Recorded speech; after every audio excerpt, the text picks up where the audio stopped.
Right.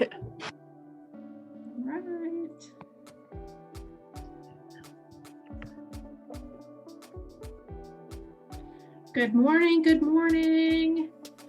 Thank you all for joining us so bright and early. We are here for our mobile vending tips, tricks, and best practices for small business. Our friends are joining us from the weight room this morning. If you will take our poll, that way we have a good pulse of who's joining us here this morning. And if you want to open up chat, and you are welcome to add your name, your business, and where you're joining us from today. All right. Get the closed captioning turned on. If anybody needs that. And okay.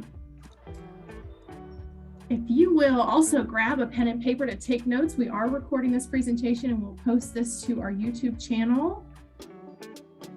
There's going to be lots of great information shared with you today. If you've been in a workshop with me before, you know I love engagement with our participants and our guests today. Feel free to use the emotions that are down in your chat bar. Give us a thumbs up or a heart.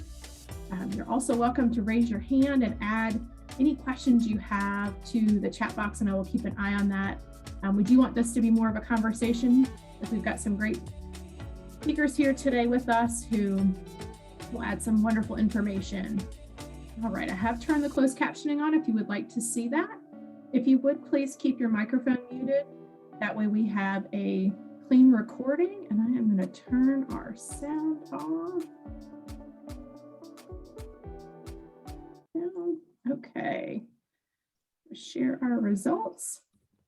All right, and also feel free in the chat to share other resources and tips that you may have that you've learned along the way of your journey with your business. All right, my name is Heather Fay, and I am the Regional Program Director and the Botetourt Advisor for the Roanoke Regional Small Business Development Center. My colleagues and I are a small and mighty team that serves small businesses throughout our region. We offer confidential advising, education, workshops, events, and online resources to help your business thrive. Make sure to check out our website for free resources, worksheets, and articles that will help you run your business smoothly. If you are in the Roanoke Valley, Allegheny Highlands, Franklin County, or the New River Valley, you can find out who your best advisor is for you by going through our advisor match on the website. Let me show you what that looks like. You will add your name through here, and then it walks you through the process to become a client of the SBDC. If you aren't in our service area, there is an SBDC office near you, and you can go through our advisor match, and we will get you matched up with the right advisor for you at the center closest to your business. All right, friends, we are going to share how we are funded in part through a cooperative agreement with the U.S. Small Business Administration, and we are supported by the America's SBDC, the Virginia SBDC, the Mason Enterprise Center at George Mason University. Pandemic-related capacity building grant funding has been provided by Go Virginia.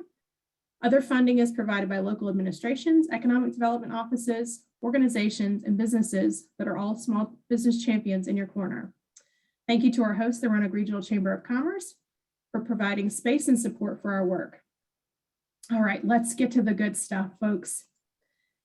It is my pleasure to introduce our lead presenter today, Heather Jackson, who is the owner of Gussied Ups. And we have two special guests, Candace Monaghan, the founder of Beaver Dam Farm Sunflowers, and Callie Altman, the founder of North Mountain Candle Company.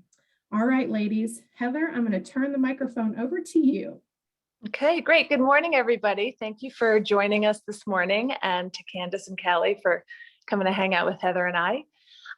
My name's Heather Jackson, and I own Gussied Ups. I was an event planner for 20 years, traveling around the country, serving packaged goods companies like Coca-Cola and Heineken, and building out their vehicles and their tents and doing their sponsorships and managing celebrities. And I decided that what I really wanted to do was help small brands brand themselves. So that's what Gussied Ups does.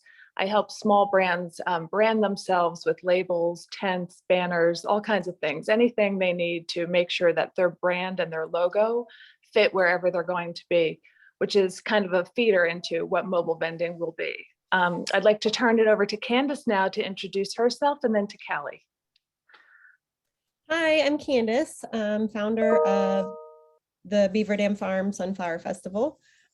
We started our festival in 2016. We've grown from no vendors our first year to we have over 100 this year. And I believe a lot of you that are on the call will be vending with us this year. And we're kind of excited to kick this off today and see what questions you have and help answer any issues that you might be having as well. Hi, everyone. I'm Callie Altman. I'm the owner of North Mountain Candle Company. I'm based here in Buchanan, Virginia. I have been making candles and selling as a vendor for 17 years now.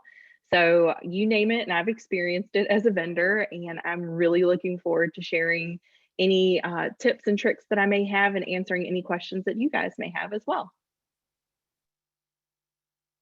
Okay, so we're going to talk about tips and tricks. What are mobile vendors? And really a mobile vendor is anyone that is not standing inside a brick and mortar. And even if you own a brick and mortar, you can still be a mobile vendor. So here's, up here is the definition of it, but it really is anyone that can do a pop-up. That could be in a sunflower field at Candace's festival. That could be at a vineyard down the road in Troutville, say. That could be, Callie goes to all different kinds of shows in other states. It's really wherever you take your space, you put it down somewhere else and you sell your items or you promote yourself. That's what mobile vending is. It can be a trailer, it can be a tent, it could be a table, it could be out of a tabletop. So it's really just, it is just that, it's just mobile. It's not permanent. Go the next one, or do I need, okay. Oh, go one back, yep. So how do you build a good foundation? Well, obviously, if you're here, you've either worked with the SBDC or you know of them. So if you have any questions about how to build your business, that's where you start. But say you've established your business, you've finished the legal details, you've got your logo, you've got everything else, and you know who your target audience is. At that point, then you want to be able to make sure that you know who you're talking to. You've got that target audience, you've figured out who they are, and then you want to find them on social media. You don't have to do everything. Everybody always says, you've got to feel like I have to be everywhere. You really don't. You can do Instagram, you could do Facebook, you could do LinkedIn, you could do Twitter. Whatever matches your target audience's profile is where you should be. And if that's just word of mouth, that's fine too. However, with mobile vending, and this might be something that Candace can talk to as well, but some market vendor applications, people who run those fairs and festivals will look at your social media pages to make sure that you're legit. This is kind of a portfolio of sorts to see what brands you have, what you do, what your setup looks like, because anybody can send a beautiful picture in. But you definitely need to make sure that you have a social media presence, so there's some back history on you. And then in terms of going to mobile, you want to brainstorm, if you think that, okay, I'm ready to take it to the next level. How do you get your booth? What's it going to look like? Do you have funding? Do you want to just bring a table and a lovely table cover and put your products out there? Do you want to buy a tent? Do you want to rent a tent? Do you have a trailer? These are all different things that you've got to decide what fits within your budget. Where are you going? What is the weather going to be? And how much do you really want to advertise and display yourself? But the kicker here is that however you present yourself at this pop-up, that's how consumers are always going to perceive you. So you want to put your best foot forward. It's got to be professional looking, because you're asking people to pay you money for your product. So it has to be well branded. They have to know who you are and what you do. And so when they walk up, you want them to know exactly, like Callie would have a table with her candles. You know that Callie sells candles. And so that's why it's got to be clean and very bright and just very welcoming. You want this to be welcoming. Okay. Next one. So then how do you become a mobile vendor? So there are all types of ways you can find these things out. And really word of mouth is always kind of like the best thing that you can do. However, social media accounts will show off, what vendors are selling. Your social media page is your portfolio. And so you can take those two things, and before you, apply for your application, you've got a pitch. Everybody always has a pitch for their business. So you want to make sure on that application, you write why your products are unique through your pitch. This is going to be your pitch. What makes your business stand out from competitors, maybe, if you feel like you have competitors in that arena. And really, when people look at the application and they look back at your social media, that is the beautiful picture that you're presenting. So if you've been at other events, you want to make sure you want to post those. You want to tailor your application to the market you're applying to make sure that if you are targeting, women 25 to 34, and you want it to look like Magnolia and you want to look like Joanna Gaines, you want to find those events that Joanna Gaines Magnolia would set up at. You're not necessarily going to go to, I don't even know, like a mud bog or something, I'm not sure. But, you want to make sure that wherever you're applying, you want to make sure that the money you're spending is not a lot. If you don't have a big budget, you don't have to spend a lot of money. There are pop-ups around the area that some of the small business groups put on, and you can show up at some of those. But to make sure that when you become a mobile vendor and you do the application, that you really put your best foot forward. It's a beautiful picture and it's a nice story. Okay, Heather. So another way to find markets to apply to are through makers in your same field. And that can be through Instagram or Facebook. They don't have to be in Botetourt, Roanoke, Franklin. They don't have to be in the New River Valley. They could be in Utah. You could find somebody on Instagram that does exactly what you do, or Facebook, and reach out to them. Make a friend and say, hey, this is what I do. I see we do the same thing. Where do you go? What do you do? How do you find these events? You need to network for yourself and find other like-minded business owners. So you want to check out social media pages. There's lots of postings. Follow people in your area who are other business owners and network with them. They don't have to sell the same thing. But the beautiful thing is we all have a voice and we all want to share our experiences as business owners. And so whether good, bad, or other, we want to tell you, oh, I've done the Strawberry Festival, or I've done the Farmers Market, or I've done the Sunflower Festival, and this is what it was like, and this was the weather. Those are really big factors. So someone could have a great experience at one festival because it was a sunny, beautiful day, or someone can have another experience at a different festival because it was rainy and cold, like this past weekend. So you have to make sure that you take that information and process it yourself, but it's not always, 100% foolproof, because your target audience is you're going to find them at your specific locations. And then when you're also, when you're trying to find pop-ups, I just saw that pop up in the chat. I'll quick answer that. You can find pop-ups on social media. There are lots of things that people post. Hey, I'm looking for a couple vendors at the Vineyard in May, or I'm going to be doing a pop-up down the road at X store. You can reach out to that store owner and say, hey, I saw that some people were going to come to your store and do a pop-up next Saturday. Do you have any room for another vendor? But always go in and make sure that you do this. They are welcoming you. They are being gracious and having you on their property. So you always want to put your best foot forward and use those manners when you reach out to them about that kind of stuff, because they might have 5 already and they can only fit 5. And so they might have to say no to you.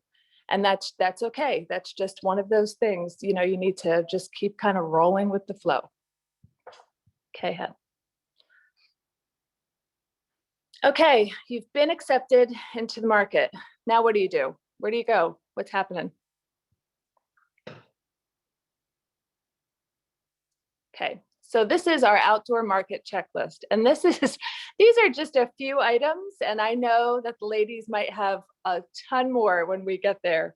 But you really want to have, if you're going to be setting up anything, you need a folding table. I mean, let's be real. You need to put it on something. Don't pull in a wagon and just sell it out of your wagon.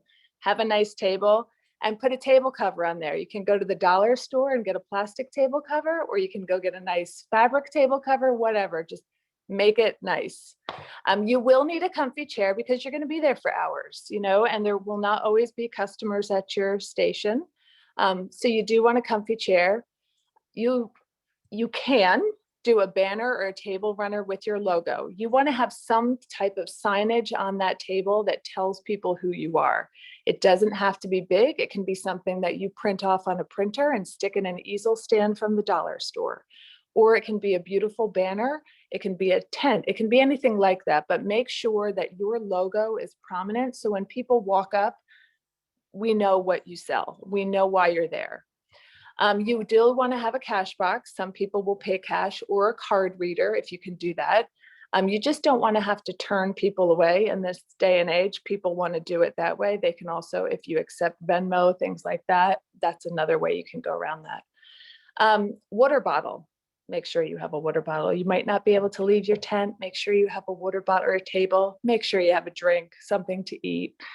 If you have a tent, I will say that make sure you have tent weights, because if it gets windy, your tent's going to blow away. It will just, this just happens. And it will approach when you're in the middle of a sale and the tent will just kind of go. So make sure you have things like that. And that's how you prepare for the weather, right? You've got a jacket, make sure you, if it's cold out, you've got things like that. You've got a blanket, sometimes it's chilly. And if you do night markets, make sure you have lights. No one wants to step into a dark tent. So make sure that you have those things when you get there, and always comfy shoes. Okay, so how to prepare. So you've found this event and you've been accepted into this event. So now what do? You've got, headlights. Here we go. So you mark the date, put it on your calendar. Don't forget to show up. They have admitted you and you don't want to miss out. Share this on your social media page. Let other people know you're going to be there and start showing them weekly where you're going to be. Or if you have a calendar, I know some of the coffee shops have these, some of the mobile vendors have these things where they put where they're going to be. Those are great because not everybody knows where they're going to be. Or I know that there's a local business that sells these amazing hot, fresh donuts, and they have a following and people chase them around the area. So that's something, make sure that you post that on your social media and put that calendar up there. If you know of other makers who have done, this specific event, ask them, did you have good sales? They don't have to tell you how much money they made, but just say, how much product did you move? Did you move a lot? Did you bring a lot? Can you tell me how much? Ask the organizers. The organizers know. They can tell you how many people walk in and out of their shows. And the other thing is, you have to also remember that weather plays a huge factor. You need to make sure that, if it's raining one weekend, they may not have the same numbers as if they've had a sunny weekend. It just really depends on people, where they want to go and what they're doing. Okay. And then think of the best way to, obviously we talked about this, but to display. This is the first impression someone is getting of your company and you when they walk up to your booth.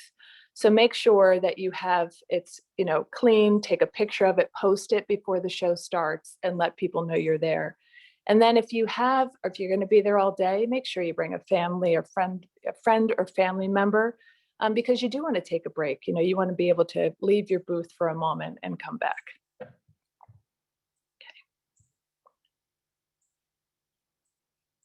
Okay, so your first market, the first time you do it can be so nerve-wracking and you're going to make mistakes. It's like, any business owner can tell you this. The first week of business to a year later, to 10 years later, to 20, you grow so much and you grow daily when you're new. So it's okay to make mistakes. I always look back at my first market and think, what was I doing? That was atrocious. It's okay. You're learning. You just have to take a deep breath. You can do it. Get yourself out there, put up your set and go. because no one else knows except you. So when you do show up, make sure you get there the moment you're allowed to. So if you can start setting up at 7 a.m., get there at 7. You've never done this. You don't know how long this is going to take you. You might, want to change things around. Make sure you get there with plenty of time. Also, when you get there, make sure you're having fun with this. Talk to other vendors, because to go backwards, this is where you find other fairs and festivals or craft shows or pop-ups or events.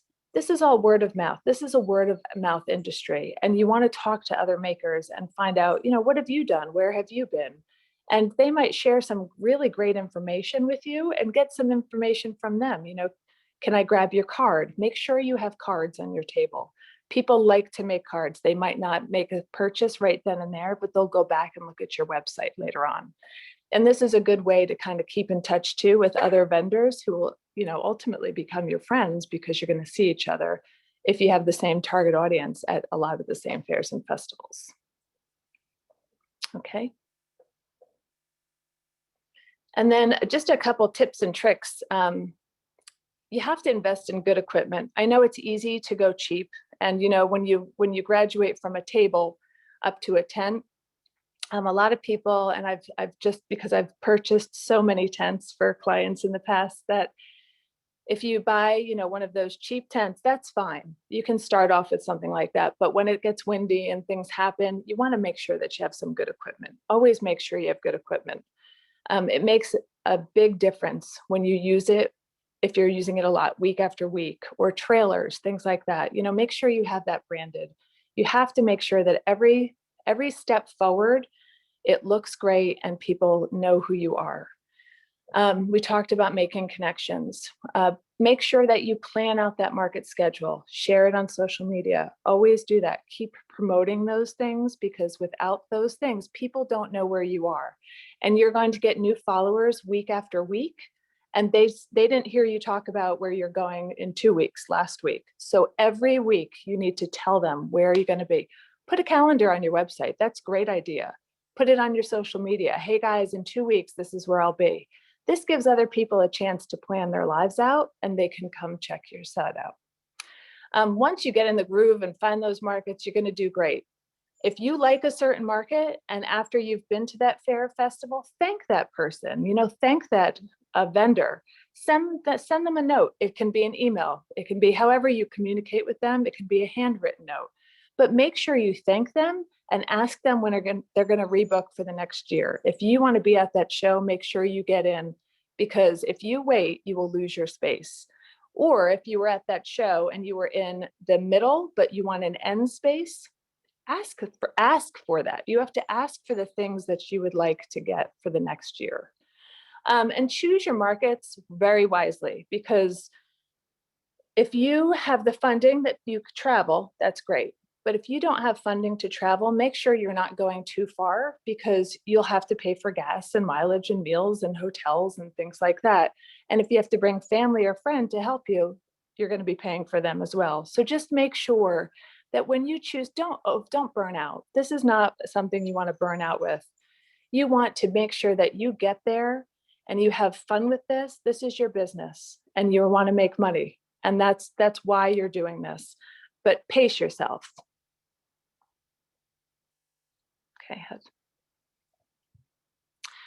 Okay, so I haven't really been paying attention to the chats because I have squirrel syndrome, so I'll go back and forth. But I know that now we're going to do a panel, and I want to pull up some of those questions and have Heather kind of read those off to us and answer things that you guys might have. Or this is also a good time to really talk to us about things that you may not want to say out loud to somebody. Just type it in the chat and we'll answer those for you. Just because the three of us have so much information. We've been to so many events. We've touched so many, other vendors and our experiences. So please let us know what questions you have.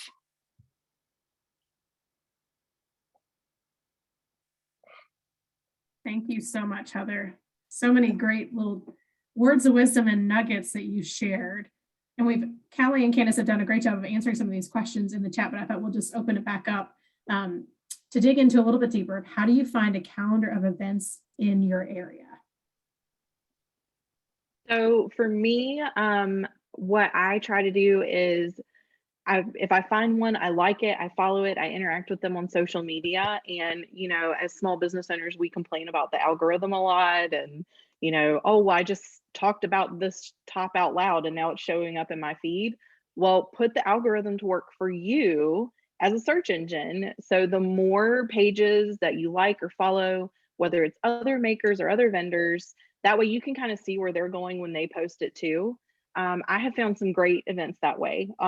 Probably 90% of the events that I do, I have found via other makers or vendors that I follow.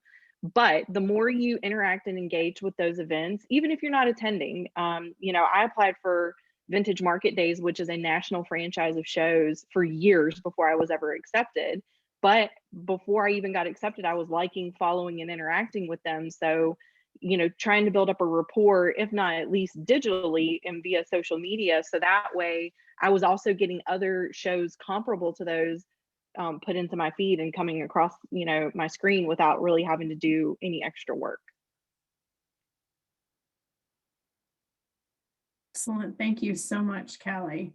Sure. Okay. Any tips, Heather, you shared a little bit on going to your first market. What other tips do you have for just the mental capacity going forward, whether this is your first vendor event or your, Callie, maybe your 250th? Like, what do you do? Can you share with us? And for you too, Candace, of like, as you're getting ready for the festival to come up, are there some little tips that you share with your vendors?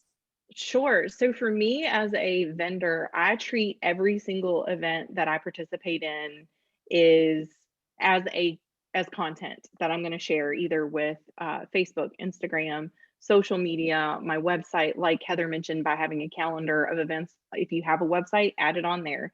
If you don't have a website and you just have an Instagram page or a Facebook page, pin it to the top of your Facebook page, or on Instagram, create a saved highlight and go through and make, kind of like a slideshow of all the events that you have coming up for the quarter or the year. But you're going to get out of the event what you put into it. You can't rely, on every single promoter to be as amazing as Candace, to do so much work for you and put so much heart and soul into their event. So, everyone has a following, whether you have 10 followers on social media or 2,000 or 200,000. So, and like Heather mentioned, they don't know what they don't know. And algorithms are funny. So if you think, wow, I've shared it 3 times this week already, doesn't matter, share it again, because there's always going to be people that you've missed. And even if the people that you're reaching have seen it once or twice already, so what? It's no big deal. So that's like the number one biggest thing for prep work that I do, leading into events. Physically, a lot of people stress out about how much inventory do I bring? What do I do? And I'm here to tell you, I'm 17 years into it and I still don't get it right. Last weekend I sold out.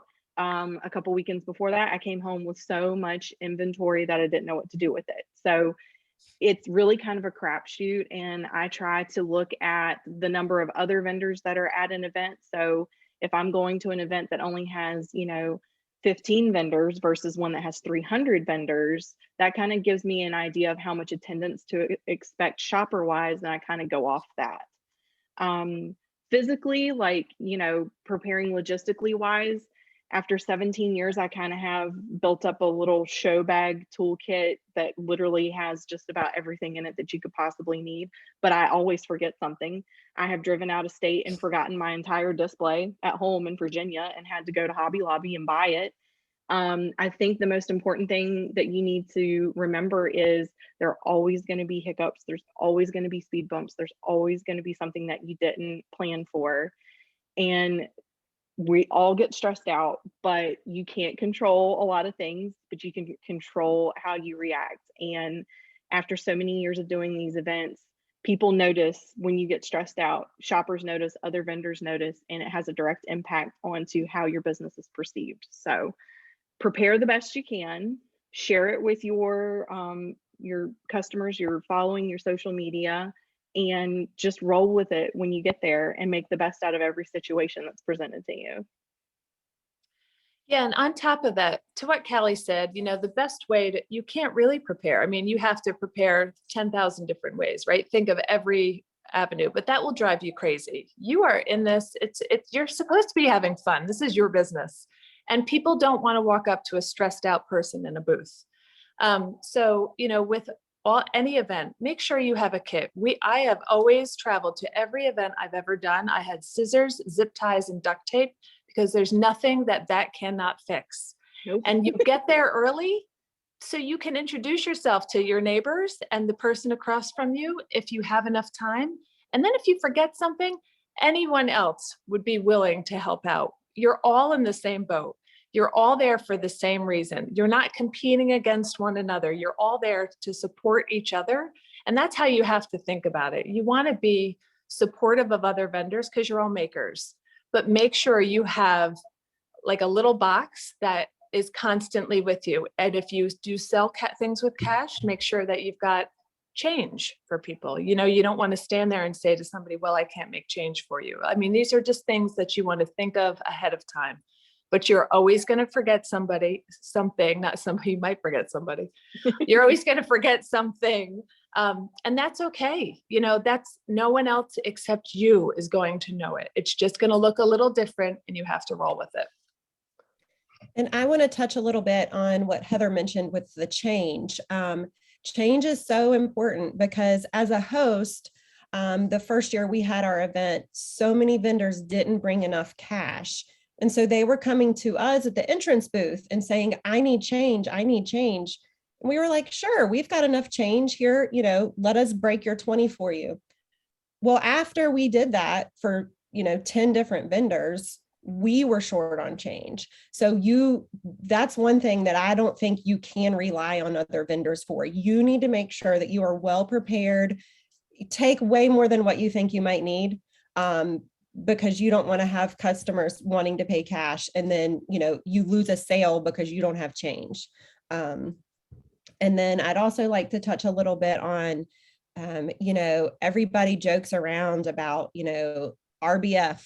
She has RBF. Well, in the vendor world, it's resting vendor face. People come to shop with you and the last thing they want to do is walk to your tent and you're sitting here looking like a grump. They're not going to interact with you. They're going to walk on by and they're going to go to the next vendor that's overly happy and overly welcoming people in their tent. Be happy to meet the customers that are coming into your tent. They're there to shop with you. They want to talk to you. They want to see your products. So have a smile on your face and welcome them in. I think that's really important as well. Yeah. And the other thing is I saw something here, I think it was you, Sarah, who had talking about finding other vendors and makers. So promoters, the people putting on the shows will promote their show. They're going to tell you who all the vendors are. There's a list.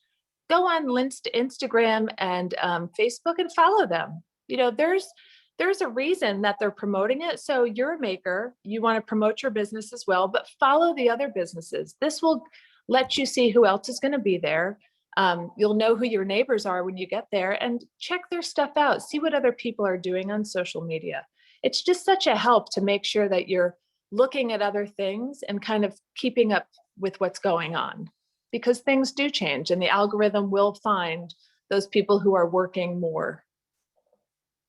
Another thing about finding markets that you want to do is this is where knowing who your target market, who your ideal customer is so important, because nothing's worse than going to an event and thinking, oh, I'm gonna have such great sales. I'm gonna talk to everybody. Well, the key to success in any business isn't talking to everybody. It's talking to the people who you're trying to reach specifically. And for me, the farmhouse girls, like Heather touched on, the Joanna Gaines girls, that's my target market. I am my target market, honestly. But once I knew who that person was and I really honed in on who that was specifically, that was a game changer in my business across all of our sales channels. So when I had that identified, I started looking at, okay, well, what events do these people attend? The Sunflower Festival, Vintage Market Days. Southern Charm at the farm. And then I started looking locally too, of like specific things like pop-ups with specific businesses that, you know, appeal to those people, like Black Dog Salvage, the French Farmhouse Market. Knowing who you're going after is the key to like 99.9% of your business problems, including finding events. So once you are aligned with that thinking, you're going to find the events that are going to be the most beneficial to you, instead of the ones where you just go and you set up all day and you have mediocre sales. Another thing that was really important to us when we kind of honed in on that target market was we changed our strategy for events. For the most part, I no longer do events that are large and are free attendance. I have kind of switched my gears to, if I'm going to do a large event, it's a paid admission event. So that means the customer had to exchange money in order to get in, which means they're serious about being there, whether it's a shopping only event like Vintage Market Days, or if it's a festival like the Sunflower Festival. That meant that they're serious about being there. They're probably pretty serious about spending money, whether it's on food or with you or whatever. I was really struggling at events like, you know, smaller ones that were local, you know, PTA craft shows where anybody could come in. I was running into a lot of people just being, you know, there to look, you know, and window shop and, oh, I can get that at Walmart cheaper, or, oh, I've made that before, you know, no big deal. But it's something about doing an event, especially a large scale one that requires paid attendance, that was really a game changer for us and resulting in more profitable events for us as a whole. And to jump on that point, Callie, if you have a business where you can offer free samples, please offer free samples. Because if I'm going to a show with a girlfriend and I see this cute shirt and I'm going to buy a shirt and I think to myself, that's all I'm going to buy today. But I go next door and they have cookies and they have a free sample of cookie or a cupcake or a sweet treat or something, and I try it and I love it, I'm going to buy it. That's an impulse purchase. If you have a candle and you have some free smells, I mean, people like free. Make sure that everything you do, you think about whatever you can do to give to people. If you have, I don't know, some cool logo and you have a sticker that you want to give to somebody and you'll eventually see it on their car or on their water bottle or somewhere, make stickers, give them away. Give people things that they will remember your brand, or they will try your product to buy it. Because free samples, that's what they do. You know, that's why big companies hand out stuff in stores, and they do those because that entices consumers to purchase that product. On that topic, another thing to mention, and Candace can expand on this a little bit more, a lot of events are offering swag bags or VIP nights or some kind of goodie bag for attendees who come early or purchase tickets in advance. With Vintage Market Days, it's the first 25 people in line every morning. And let me tell you, there's 25 people in line every single morning. Some of them come every single day trying to get that bag. But if you have an opportunity to provide a sample, or, you know, anything in a swag bag or a goodie bag, take it. Because that is a one-on-one conversation that you get to have with an attendee. So for me, what I do is for bag stuffers like that, I do a free melt, and then I put a card with a discount. Hey, come visit our booth and you can take $10 off of your $50 purchase with us during the event. And on the back side of that, for customer interactions with people who come into your booth, we all get browsers. We get a lot of looky-loos. I have a postcard that I've created that has a discount code for our website, and I create a discount code specific to every single event. And that card goes in every bag for every customer that makes a purchase.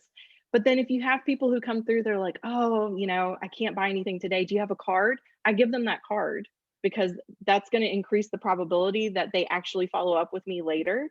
And I have seen tremendous results from that. And then by creating that specific discount code for your website, whether it's Etsy or Shopify or whatever website you use, I'm able to track where my repeat customers are coming from. And let me tell you, I've had customers from Atlanta, from Chattanooga, from Charlotte that reorder with me on the regular. They did it that one time with that discount card, and they have reordered 2, 3, 4, 5 more times since then. So if you do something like that, it doesn't have to be extravagant. You don't have to spend a ton of money. Sometimes I just print off labels and put them on the back of my business card. But anything like that that can help extend the conversation either before they come in and shop with you as a VIP or after as a customer, take every chance that you get. And I'll touch on that a little bit as well. So we started our VIP night last year, actually. And the first 100 people in line got a free goodie bag. Each vendor that was set up for that weekend was required to give us an item that was $20 or less to put in those bags. And then every vendor had the opportunity to include something else. Like Callie said, she included a wax melt in every one of those bags in her business cards. Another vendor made keychains for every one of those bags, but it gives the attendees something to go look for that vendor in particular. Perhaps they like Callie's smell and they're like, the smell of her candle. And they're like, let me go, find her and see what else she has. But then we also let the local businesses put information, pins, bags, whatever they wanted in that bag as well. And we had people lining up 2 hours before we opened to stand in line for those goodie bags. So they really enjoy what's in them and getting to see in advance what vendors are there. If every vendor has kind of put even if it's just a business card in the bag, they see it, they see what that vendor sells, and they're like, we need to make sure, since we only have 3 hours to shop, that we go see that vendor while we're there. And if you are a high ticket item, like a really high end jewelry maker, or you make furniture and you're like, well, I can't give out samples. Everybody loves chocolate. You can put together a little baggie with chocolate or candy or whatever and include your card there. Every time I do, a bag stuffer for a VIP type thing, I always have someone who says, hey, I got your $10 off of 50 coupon. Or I have people who come into my booth that are like, man, I really loved that melt, or man, that melt you put in my bag really stinks. What else do you have? It's a conversation starter. It's an extra way to have some extra one-on-one time with customers that you may not have had, who may have just walked by your booth any other way. So if you have that opportunity, take it. Even if it's just a little, goodie bag with candy and a business card, there's no harm or foul in doing it. Yeah, you might be out a couple dollars in chocolate, but then you get to eat the leftovers, so it's fine. And then, Callie, to that point, if you're a service business, so not everybody's going to make something and sell it. I saw something about trucking in here, and I've done a lot of work with tire companies in the past, and it's not like you're going to stand there and people are going to buy tires from the booth, but you pick different locations, right? You're not necessarily going to be in at the maker market or things like that. But if you have a booth or you have a space and you have a service, make sure that you have, like Callie said, a card or a little goodie bag. It doesn't have to be candy. You could brand a pen. You could do chapsticks. You could do pop sockets. You can do all kinds of things. Just make sure that whatever you do something to give to somebody else. So when they take it, whether they put it in their pocket, their purse, their bag, wherever, they're going to touch it twice. And this way, you will have your logo, your name with a number. Make sure there's a number or a website or your information or an email address that they can reach out to you. And if you do provide a service or something like that, trade shows are the best place for those types of things, where they have TVs, they have electric, you can showcase what you do and what service you provide. And I want to touch on real quick, as a host and as a vendor, why it's so important. I saw that there was a question about, listing the event on social media. So as a host, we're spending thousands of dollars this year on advertising. We're doing a social media campaign, a digital campaign. And as part of an event that we want to work well, not only for us, but for our vendors, we require, so we don't request it, well, we request it, but it is required that our vendors share on their social media pages that they're a part of our event, and that they, throughout the months leading up to the event, they share information that we post. That not only helps bring in more people to the event, but that's bringing in those people that are going to shop with those vendors. So we have to work together to bring in the people that are there to help both of us. So when, I say, hey, we need you to post this to your timeline, it's not just for us, it's for our vendors as well.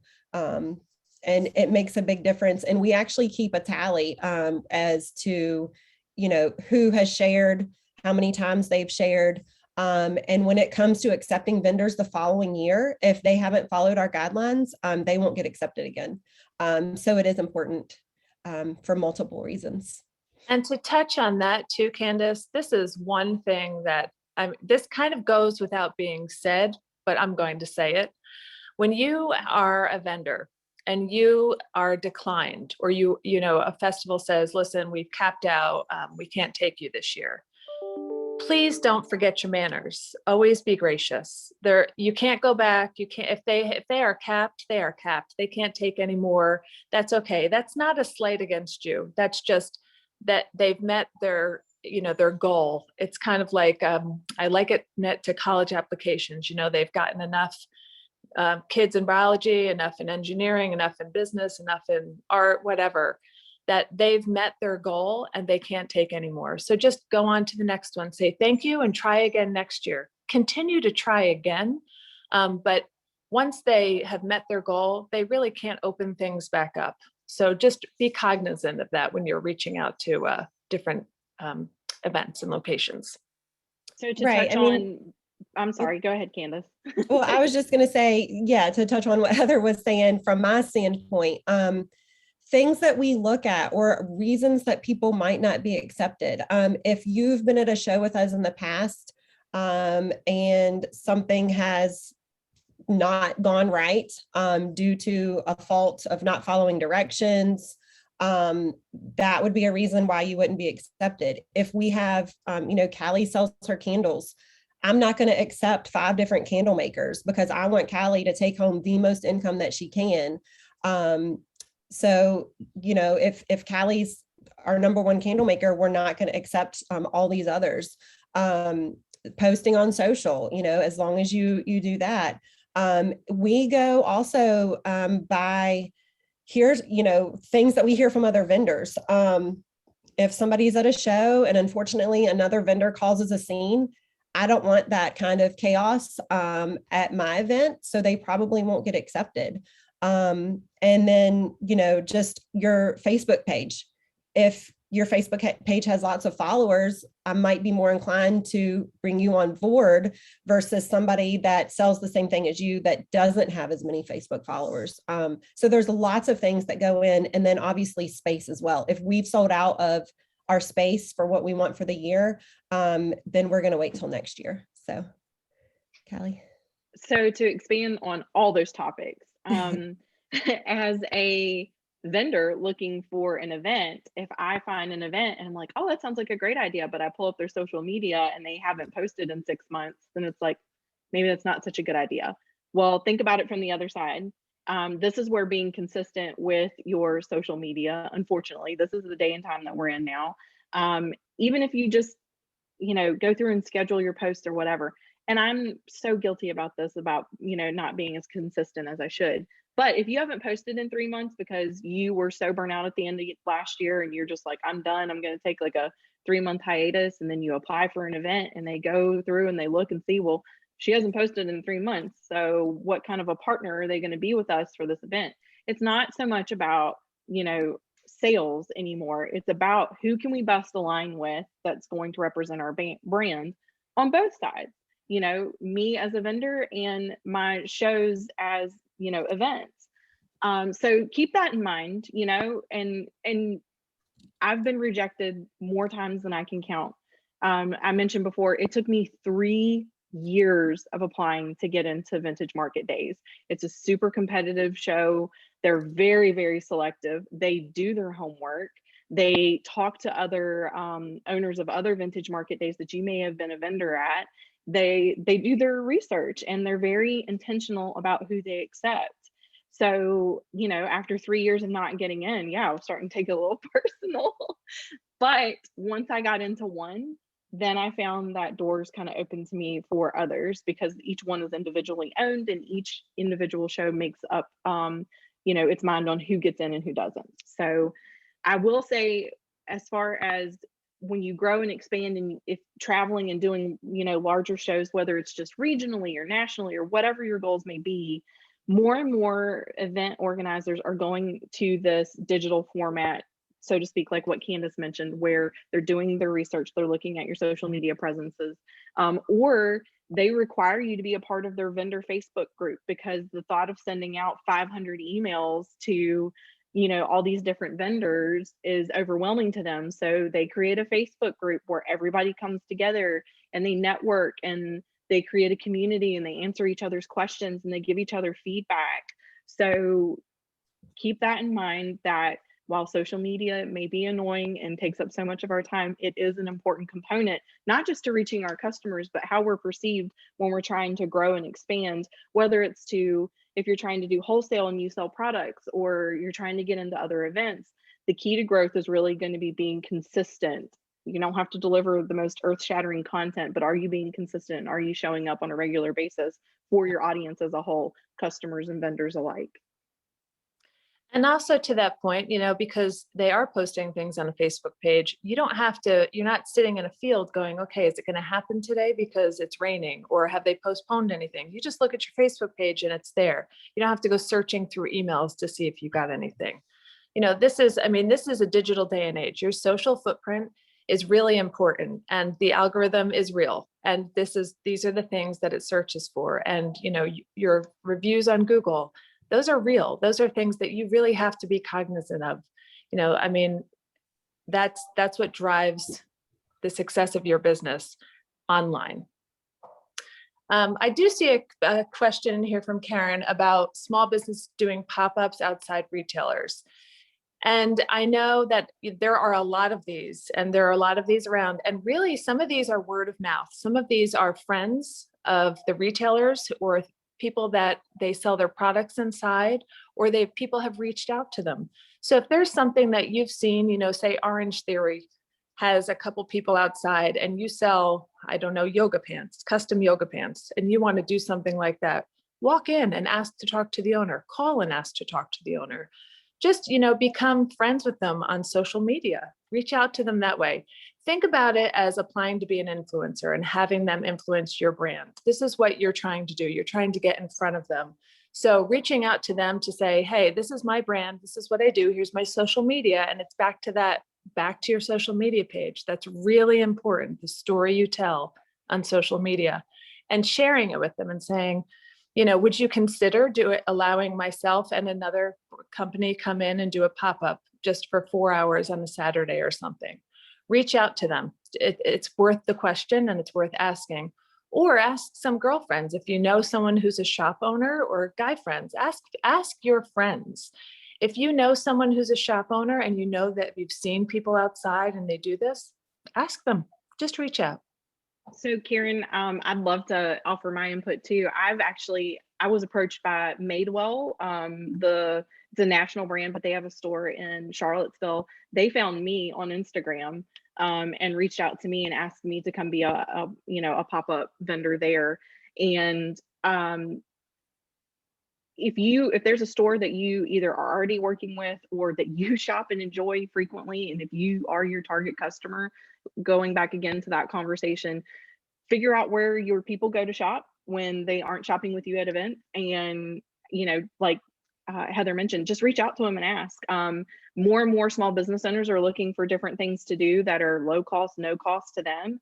And if it means you rolling in with your kettle corn truck for the weekend and setting up in the parking lot, I've seen more and more food trucks showing up at places like Lowe's or Walmart, or those kinds of things. And then for us as makers or vendors, just if there's a place that you either know you want your products to be, or is in align with your branding and target marketing, reach out to them, because 9 times out of 10 they'll either be completely open to it, or say, oh well, we've got this, that, or the other. It'll start a conversation with you and that person that you're trying to get in with.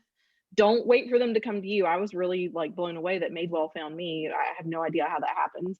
And then some of the stores that we work with, you know, they ask us, you know, hey, can you come do this? Or we'd love to, we only carry, you know, 10 of your products. We'd love for you to come and pop up outside and show everybody everything that you make. And that kind of helps the store get an idea too of what they need to carry of yours as well. So if you approach it as like a partnership type thing, instead of I need to make this much money by being in front of your store this weekend, you're going to get a whole lot farther. Yes, agreed. Thank you all so much. We have just a couple minutes left of our time together today. So I am going to launch our evaluation poll, and then I would like to ask each of our guests to just share one more brief closing remark as we wrap up today. Okay, well, I'll go first. And this is kind of an aside to what Callie just said. You know, this is your business and you do want to sell, but selling doesn't mean a hard sale pushing. Selling just means being yourself and showing people your product. Your product, because it's good, it's well made, and it's been loved by you, is going to sell. You just have to find the right target audience. So just make sure that you go out there with a smile on your face and enjoy yourself, because that will go further than really trying to do hard sells. And I just want to, you know, add, you'll get out of it what you put into it. You know, so give everything you've got, do what's asked of you, and you shouldn't have any issues. And good luck to everybody. So what I would love to share is that not every single event is going to be a sellout event for you as a vendor, whether you're a service person or a made goods person. If you're at an event and things aren't going what you thought they would be, change your goal. You know, okay, obviously it's raining and the people aren't coming out to spend as much as I thought they were. How can I network with other vendors? How can I network with the event planner themselves? Change your goal so you get the most out of whatever situation that you're presented with as humanly possible. And it will take you so much farther than coming in and being so focused and consumed on a sales goal that you need to reach.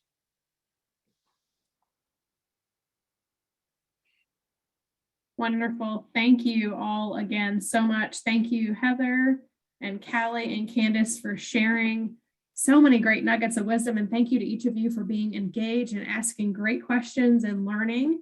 I always feel like we can learn so much from each other by attending different workshops like this today and reaching out, as Callie and Heather and Candace have all shared. We're all here to support you on your journey. And if you have a question, ask, because a lot of us have been there before and are willing to share, continue to share tips and best practices. Just to recap, I will be posting the recording of today's workshop to our YouTube channel at a later date. But in the meantime, I am going to send each of you that has participated today a copy to today's slide deck, and we'll be including contact information for all of our folks today to be able for each of you to continue the conversation. And let's keep going. And I hope everybody has a wonderful season as the festivals have started to spring back up and farmers markets are starting to open, or if they haven't already. And wishing you, each of you, much success and good luck if you're just getting started, and good luck if you are on this journey for the long haul. Have a great rest of your day. Thank you. Thanks. Bye, guys.